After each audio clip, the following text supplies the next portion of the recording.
جب حضرت عائشہ رضی اللہ تعالیٰ عنہ پر تہمت لگی تو اس کی گواہی اللہ نے خود دی، سبحان اللہ، خود جبریل وحی لے کر آئے۔ تو بنو مستلق کی طرف آپ نے سفر کیا جہاد کا، واپسی پر آپ نے ایک جگہ آرام کیا، تو جب چلنے کا حکم دیا تو حضرت عائشہ رضی اللہ تعالی عنہا کے جی میں آیا کہ قافلے کے تیار ہونے میں وقت لگ جاتا ہے، تو میں اپنی ضرورت سے فارغ ہو کے آ جاؤں۔ تو وہ چلی گئیں ذرا دور قضائے حاجت کے لیے، تو قافلے کی روانگی ہو گئی، اور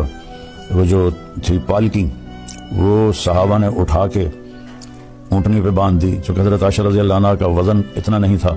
انہیں محسوس ہی نہیں ہوا کہ پالکی خالی ہے، تو انہیں اوپر باندھ کے اور چل پڑے۔ جب حضرت عائشہ رضی اللہ تعالیٰ عنہ واپس آئیں تو دیکھا تو قافلہ جا چکا تھا، تو وہ ایک اسی درخت کے نیچے بیٹھ گئیں کہ جب وہاں پہنچ کر مجھے نہیں دیکھیں گے تو مجھے ڈھونڈنے کے لیے واپس بھیجیں گے کسی کو، میں اس کے ساتھ چلی جاؤں گی۔ تو کہتے ہیں میں وہاں لیٹ گئی، مجھے نیند آ گئی۔ تو صفوان بن معطل رضی اللہ تعالیٰ عنہ ایک صحابی ہیں بدری، ان کے ذمہ تھا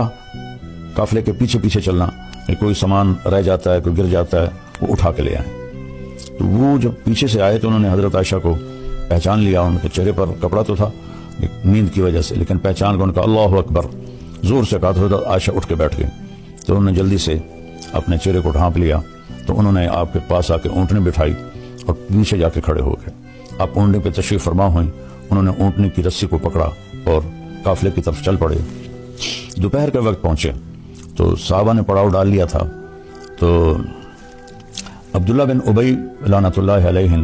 جب دیکھا تو اس نے یہ بات پھیلانی شروع کر دی کہ یہ تو کوئی گڑبڑ ہے، یہ تو کوئی معاملہ ٹھیک نہیں ہے، یہ تو لگتا ہے کوئی غلط کام ہوا ہے،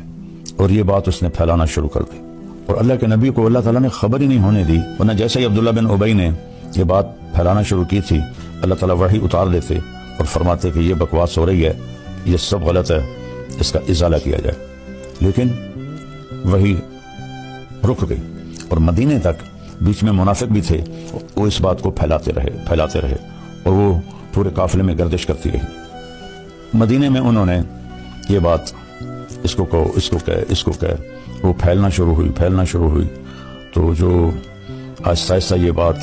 اللہ تعالیٰ کے نبی کو پہنچی، تو چونکہ وہی کوئی نہیں تھی تو اپنا اس کا رد کر سکے، اور تائید تو کرنی نہیں تھی، لیکن انسان نبی کے درجے پر بھی ہو تو ہوئی بات اثر کرتی ہے۔ حضرت عائشہ فرماتی ہے میں ان دنوں بیمار ہو گئی،